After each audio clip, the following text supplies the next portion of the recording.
माना अनजान है तो मेरे वास्ते, माना अनजान हूँ मैं तेरे वास्ते। तू मुझको जान ले मैं तुझको जान लूँ, मेरी चाल से चाल मिला, ताल से ताल मिला। कसं आहे माहिती आहे का, अगदी याच गाण्यामध्ये सांगितल्याप्रमाणे कसं आहे, सहाय्यकारी क्रियापद आणि टेन्सची म्हणजे काळाची ओळख एकमेकांसोबत असणं गरजेचं आहे. म्हणजे दोघं एकमेकांना अनोळखी आहेत असं जर आपण समजून याचा अभ्यास केला आणि या दोघांचा परिचय जर आपण एकमेकांना करून दिला तर नक्कीच आपलं स्पोकन इंग्लिश चांगलं होऊ शकतं. तर नमस्कार विद्यार्थी मित्रांनो, आज आपण कंटिन्यू करत आहोत मॉडेल ऑक्झिलरीज म्हणजे दृष्टिकोनदर्शक सहाय्यकारी क्रियापदे.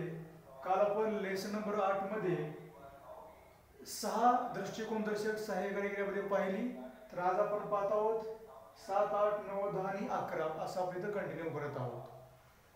तर इथे आहे मॉडेल, इथे आहे इंग्लिश मिनिंग, समोर आहे मराठी मिनिंग.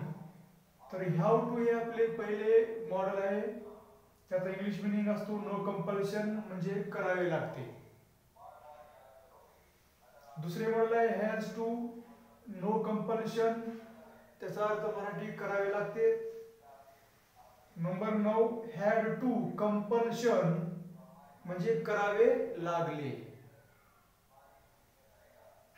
10वी आहे मे लेस पॉसिबिलिटी म्हणजे कमी संभव, याचा अर्थ आहे कदाचित करेल. MIST माइट म्हणजे मोर पॉसिबिलिटी जास्त संभव, कदाचित करेनच. आता आपण हॅव टू चे एक मराठी वाक्य बघूया. मला शाळेत जावे लागते. I have to go school म्हणजेच ती मला क्रिया करावी लागते. He has to go school म्हणजे त्याला शाळेत जावे लागते. I had to go school म्हणजे मला शाळेत जावे लागले म्हणजे ती मला क्रिया करावी लागली. MAY मे म्हणजे लेस पॉसिबिलिटी कमी संभव, कदाचित करेल म्हणजे काय, I may go to school म्हणजे कदाचित मी शाळेत जाईन. नो. दुसरे वाक्य आहे कदाचित मी शाळेत जाईनच.